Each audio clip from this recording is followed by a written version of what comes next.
welcome to Student Voice. I'm River Malone. Today I'm joined by Grant Moore. Natalie Gard. Roxy Moore.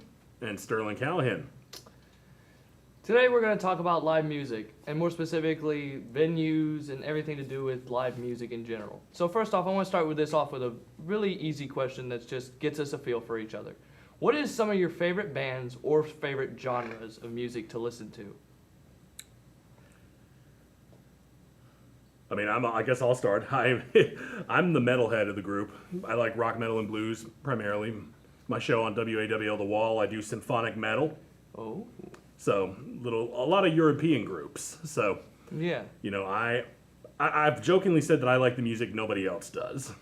That's so fair. So, but there's a lot of really good stuff when you go down that rabbit hole. So, yeah.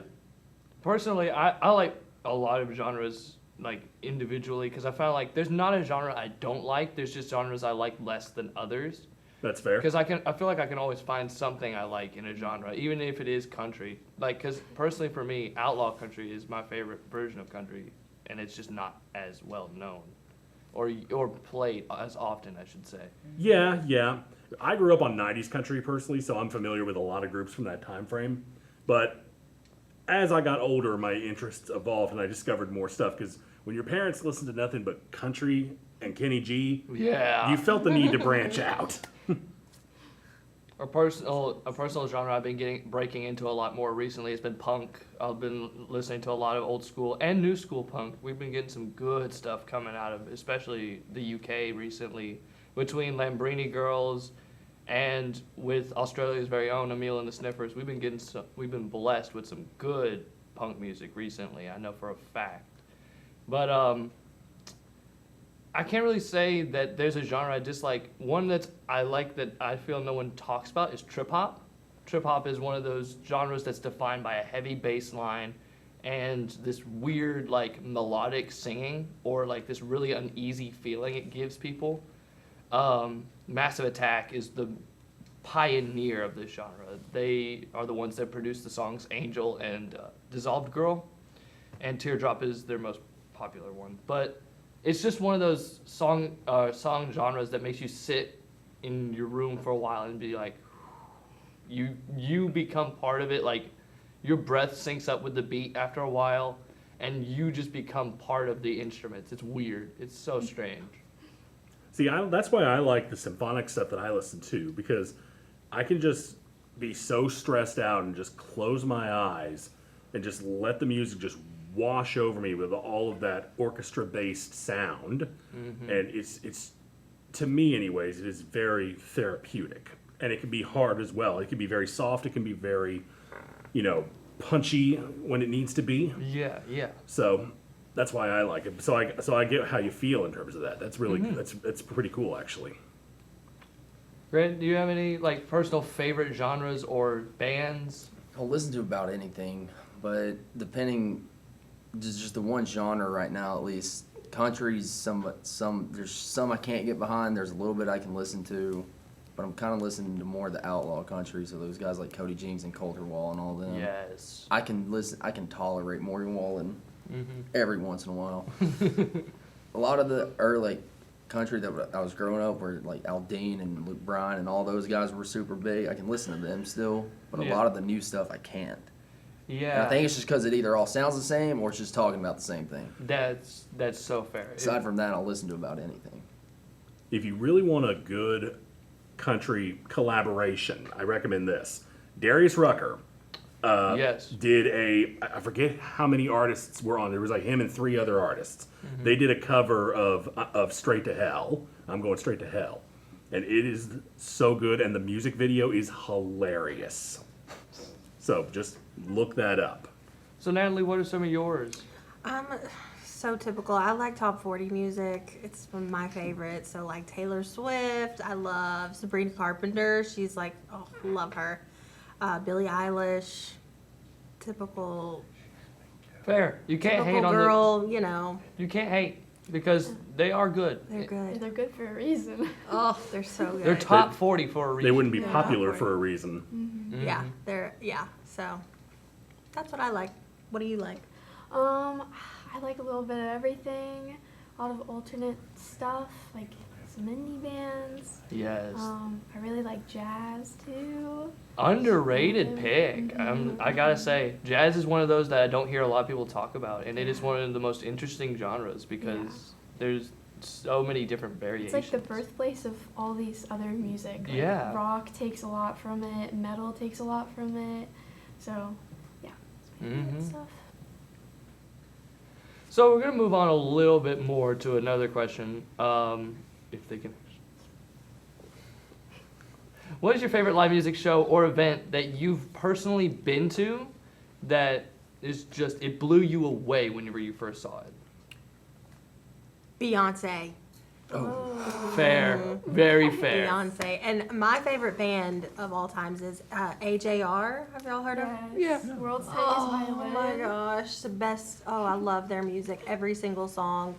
And I work for a radio station. We actually brought them to town, so it was like really cool. I got to meet them and hang out with them backstage. So Always a pleasure. That's Those one of my two. favorite parts of working at guest services and all that is getting to actually be like there with the Yeah. band.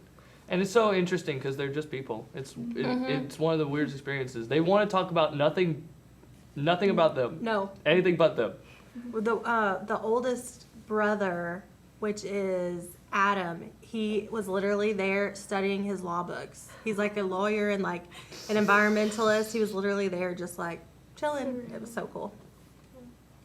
Went and saw The Weeknd back in August. That had to be amazing. Yeah. Especially with the album he just dropped. That Yeah, had I to know. be amazing. We're not going to talk about the Grammys. They don't need no publicity because Yeah. they're kind of stupid. Yeah. I did go see Kendrick Lamar back in April. How was that? It was great. I It figured was as in much. Atlanta, so it was great. He brought out Playboy Cardi, and that was great. And spent a lot of money on these concerts. They're more Yep. comfortable to share. I'm right there with you. It was personally one of my favorite musical events I've ever been to was Shaky Knees. And it was because it was the first music festival I went to, and it was an alt rock, metal, like punk festival. It was great. So many mosh pits, but they were great, all of them. And the whole lineup was amazing because they varied up the lineup so much because in the same day, or like throughout 3 days of music, you're getting Sublime, you're getting Public Enemy came out, Die Spitz came out, Teen Mortgage came out, and then the last day you just got Weird Al, The Pixies, Devo, like it, Hey Nothing, like Lucy Dacus, all these great artists just. For 3 days, Highly Suspect was there and they killed it. It was just a beautiful, like, time frame. And they got permission to use Piedmont Park over Central where they've been using it in Atlanta, and that made all the difference in the world because it was such a hilly terrain. It didn't matter if you got right at the stage; you're still seeing the entire stage and everything that's happening at it. And it was packed out, but it wasn't overcrowded. It was just a beautiful experience to get to actually go to, and it's made me excited to see what they do next year because looking at some of their previous lineups, they just stay hitting. Like last year's lineup, they had Foo Fighters, which are going back on tour. So anyone else have a personal favorite event they've gone to? Well, one of my favorite gigs I went to, and I've been a fan of this band since I found them by pure accident in middle school. The 69 Eyes. No one here's probably heard of them. They're from Helsinki, Finland. They've been together since '89. And the best way to describe this group is goth and roll. Try to imagine if you had a blender and you put in Elvis, the Ramones, the Doors, and the Sisters of Mercy. That sounds amazing. It is really good music. Bam Margera actually has directed a lot of their music videos, actually. Nice. So they finally came back to the States after about a decade of not touring here in 2019. And myself and my girlfriend, we were at the Masquerade in Atlanta where they were playing. Great venue. Great venue. And got to see them live. The show was amazing. But then the next year they came back just before the pandemic. And we went to that. And we accidentally overcompensated. It ended up being at the front of the line and got right in front of the stage. That's amazing. But the best part, they were finishing up sound check when we got there. Now, if anyone's familiar with the Masquerade, the venue is here, catering is here, the gate is here. So they had to come in front of us to get back to catering. And they saw us there and came over and talked to us. That's awesome. So I'm just trying, total fangirl moment. Yeah. They're releasing, oh, hello, I am Yuriki from the 69 Eyes. Like, yeah, I know. it was incredible. Great show. Hard to keep your cool during that kind of Yes, it is. To meet your heroes. Yeah. You Yes, think yes, of what it you're gonna is. say and you completely lose it. That was me whenever I went and saw Will Paquin at Masquerades. Yes. I saw him in Purgatory, and that show was so low key, so down to earth, so chill. After a while, he was just basically doing a Q&A, like signing stuff, like it was like he just stepped off stage and was just, like talking to people, and it was one of those moments of like, what do you say to this man? It's kind of like him. I met Cody Jinks over the summer. Didn't like freak out. I kept my cool. Yeah, Deep down, I was like, oh my god. yeah, I just watched this guy back in October too. yeah. It's one of those magical moments when you get to meet people like that. And now you brought up Masquerade, and this is going to bring me right into the next question, which is one of my favorite questions to ask people. What venues have you been to locally, and what did you really like about them? And I say this transitions perfectly because Masquerade is one of the most interesting venues I think I've ever seen in my life. And a lot of people are nostalgic for the original Masquerade. I never got to go to that venue. I didn't either. But to me, the new Masquerade is in the Underground Atlanta Mall, and So it's under the street. It's all like you It's all walk down subterranean. like these brick stairwells, like there's gates and like fences everywhere, and the entire point of Masquerade is that it's themed around the idea that the stages, or at least in the original, they were stacked on top of each other, heaven, purgatory, and hell. And hell was like your 21 plus dance floors, like your strong, hard hitting shows. Purgatory was like your indie shows that had like a pool tables and like pinball machines, and heaven was all ages most of the time, just like general audience shows. right, and they've sort of done the same thing with the new Masquerade, except Heaven is they're all in three separate areas. Heaven is the largest. Yes. Hell is like your medium-sized one now. Yeah, and That- Purgatory is small. Exactly. So And they also introduced a new stage called the Altar, but I haven't been there. I think isn't that like their outdoor one? Because I know think there's a it is. stage out there in the mall area. Yeah, I think that might be that one, but I don't know. But it's just one of those venues that has an atmosphere because when all the stages are listed like that and you're inside of these brick buildings, like it feels like you're a part of like when you're walking down, it feels like you're actually like going into like this ancient catacomb. It's actually really cool in my opinion, and I wish they kind of leaned into it a little bit more, but the way they do it already is just beautiful. So that leads me to say, what other venues have y'all personally been to that made y'all feel like this is awesome, like for a venue to be musically? If I want to go locally, Barrel House Ballroom is always pretty fun. Those are my boys over there. The old Songbirds, Yes. the old one. I'm talking the one that was on Warehouse Row, downstairs, Oh. below the museum. That one's always super fun. Those are the two I've been to the most, but we need more concerts around here. We really I want to go do. to more. And there are venues, but a lot of them closed down. Like I know Ziggy's shut down. I know that sorry, the Dragon's Roast is gone. A lot of some of the cooler venues aren't around anymore, mostly because they just don't have The capital to maintain the themselves. capital and the crowd. 'Cause- Right. I mean, we've still got Memorial Auditorium and the Tivoli, Yeah. but those are really high-end venues. I miss the Tivoli. The Tivoli's still being redone too. And the other Exactly. problem $1 is billion. the other. Yeah.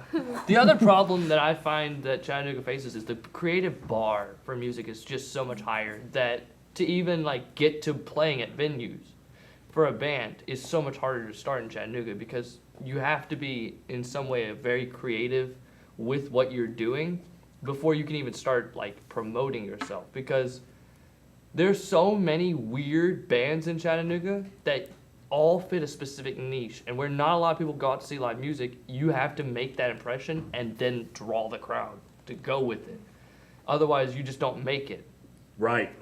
Well, it sort of harkens back to like, all the way back in the 80s and like all the hair bands in Hollywood. Yes. The biggest club at the time that I heard of anyways was Gazzari's. Yeah. And it's kind of funny, John Five, who was I think he still is Rob Zombie's guitarist. He also does stuff with Motley Crue. Yeah. But he's done a lot of stuff throughout the years, and he was playing at Gazzari's with his band, and there were 3 people in the audience that night. Yeah. It was Rudy Sarzo from Whitesnake, which Whitesnake was like the Beatles back then. Yeah. It was him, his wife, and this manager person. And they're just starting their show, and the singer hits his head on something above the stage, and all this blood's coming down. And the singer just yells, "Guitar solo!" And John's doing this guitar solo because he's fixing his head. And Rudy Sarzo just goes, "This is the greatest thing I've ever seen." It's that he thought it was planned. Yeah. So, but no, I feel a very similar vibe because even Gazzari's isn't around anymore. Yeah. All these, like, if you don't have the creativity, you don't make it here. It's so much easier to make it in other cities because Chattanooga also has a history of music in general, as far as, like, even if you want to go back to Aretha Franklin and, sorry, not that far. I meant Betsy Smith. I don't know why I said that the other way around. But, Bessie Smith and Clyde Stubblefield, 2 of the best musicians in the world for their time, straight out of Chattanooga. Right. Kane Brown, you can kind of consider Lauren him. Elena. Well, Ford I Oglethorpe. went to high school with them. Exactly. And all of these bands came out of Chattanooga, and so when you have that reputation for good music, you have to live up to that bar or you fail. Usher. I would consider Chattanooga probably like a very underrated like music town. I mean, we have venues everywhere. I mean, there's the Signal too, The which I haven't Signal- been to the new Signal. It's I haven't nice. either. Yeah. I like it. I just remember went the old last night Signal. and it was really good. You just went last Yeah. night. Who'd you see? I saw Memphis Mayfire, and they had That's 3 awesome. other bands. Shameless Yeah. plug. Yes. But it was really cool. It was really nice. I went and saw Whitey Morgan a few years back at the old Signal when it was still over there at the old Jump Park, which is now South Side, and it was a good little show, nothing crazy. I saw Jason Isbell at Memorial Auditorium. That was a good little show there too. But there's probably room. I want us to have an amphitheater. I know. Like, I wish they would turn AT&T Field into a huge Yeah, that would be amphitheater. perfect. That would be a Needs great. to fit 15, 20,000 more than McKenzie because that's only I think 11,000. But no, what So do that we know? can grow and expand. Yeah, that's a fantastic idea I for love it. that Pitch idea. it to them. Thank you very much. Thank Honestly, I you. wish we had like a venue just dedicated to our locals, like just up and starting bands. Like, yes, you've got JJ's and you've got if you're willing to get a little dirty, you go to JJ's and if you're willing to like sit through a little bit more acoustic stuff, you can go to Cherry Street. But I feel like there needs to like the only thing that Chattanooga is really missing to get most of the local bands is just a venue where they don't charge much of a cover to get you to get the bands in the door, but at the same time, it's just like a little. This is just your first taste of like what a venue would be like, which is hard because owning a venue is expensive Yes. and renting music is expensive. So that's part of the reason why you only get the best. But I wish there was more of like a playground for musicians, if you catch what I mean by that. Yeah, 'cause, I mean, we do have. I'm totally blanking right now. Riverbend. Yeah, we've got Yeah, Riverbend, that's but it's like. That's dead. And Yeah, Bonnaroo came it in. died That pretty died. much now. And Moon River died, Mhm. but they're moving it to a cruise, like a 3 to 5 day cruise. Whoop whoop. I know. I thought that was weird. I've never heard of a festival on a cruise. They're rising in popularity now. Yeah. Funny enough, I'm at a tangent a little bit here, but one cruise in particular that is interesting is Chris Jericho's Rock and Wrestling Rager at Sea. My uncle's been on one of them. What you is go. it? It is a wrestling / rock themed cruise. His Okay. band You can get plays. away with Like he brings in wrestlers and like his band plays. I don't know what other musicians he's pulling in, but It looks like a lot of fun. They had actually. a Taylor Swift cruise. I know that. I couldn't imagine prices to get on that. Oh, know. that's the She big wasn't thing. on it though. If That's I, the thing. She wasn't on it. oh, well, No. what's the point of that then? Did they just play the music? Played music, made friendship bracelets. nice. So did the yes, things. you're a big Taylor So Swift you fan. paid what, $3,000 to get a friendship bracelet and not see Taylor Swift? Yeah. No, dude, that's crazy. Yeah. That couldn't be me. Oh, so Well, unfortunately, we've talked their ears off for long enough. So, that's all for this episode of Student Voice. For more information about Chattanooga State, visit our website. Have a great day. I've loved Taylor since she Just had love the ball Taylor in curly general. hair. But she was